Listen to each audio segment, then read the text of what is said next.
Yeah, hi there. In this tutorial, we are going to cover dunders. So, okay, so let's take an example. We are importing a random module and then creating a class called as random numbers.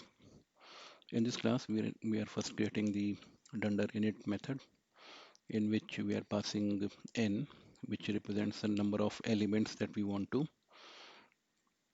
pass. So by default, we are setting the value as 5. Okay, so what it does, it creates a list of n numbers. So n default is 5. If nothing is passed for n, then it will create the 5 random numbers. Otherwise, it will create that many numbers, so whatever is passed as a value of n. So it creates a random numbers which are picked up between 1 and 101. And so we are basically using this list comprehension, generating a list of n random numbers and setting it to a list called as num underscore list. Now the dunder str, it prints the list in the string format. Similarly, dunder repr, it prints the list in the string format. Length returns the number of elements which are there in the list. Okay, now we are creating one dunder called as get item. What it is, what it does, it actually returns the number from this list at a given index.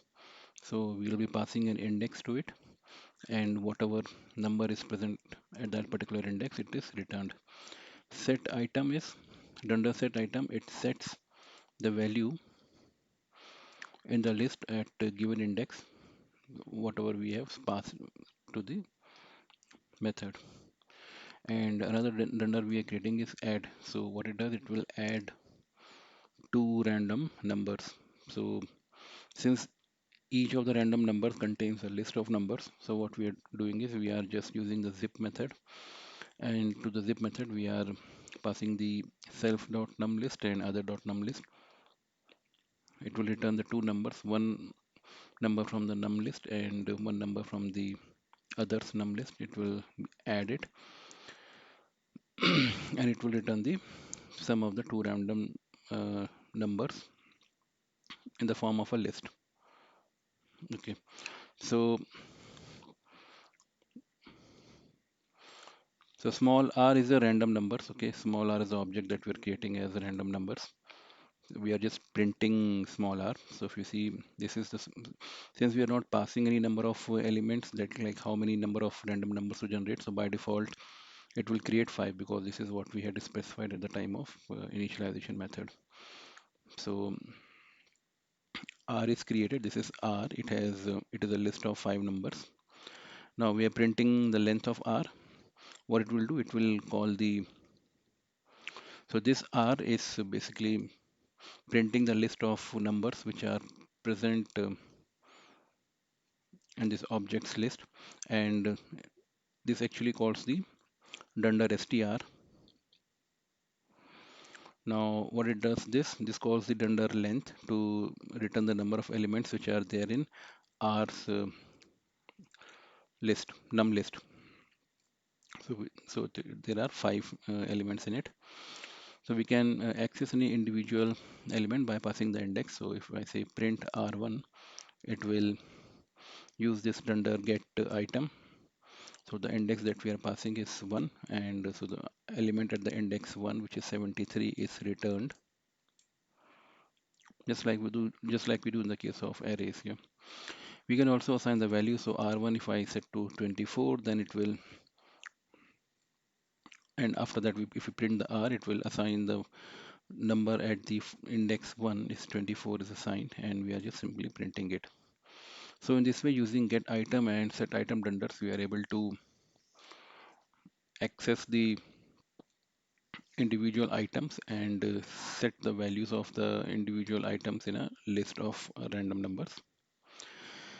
Now let's say we have another, now we can also loop through it, since it's since this r contains a num list, which is basically a list of numbers. So we can create a loop for item in r, and we can print each element which is present in the list of r's num list. So These are the numbers which are present, and so we are looping through it and printing each number at a time.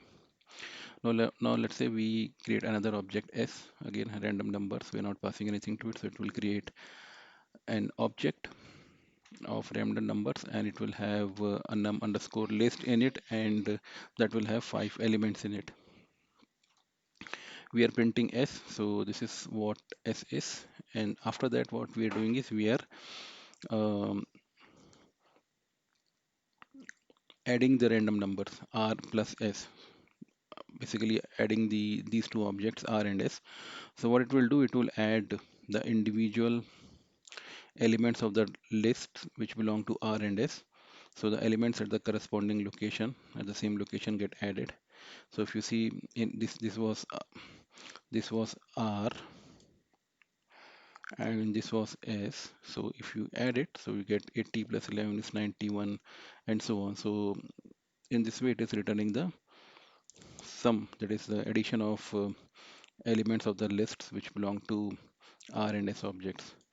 So that is another example of dunder that we have seen, that we can create our own class, custom class, and in which we can specify, let's say, a list type of object, and using the dunders like get item, set item, length, we can iterate through the elements of that particular objects list and print it. Okay, that's it for this tutorial. Thank you.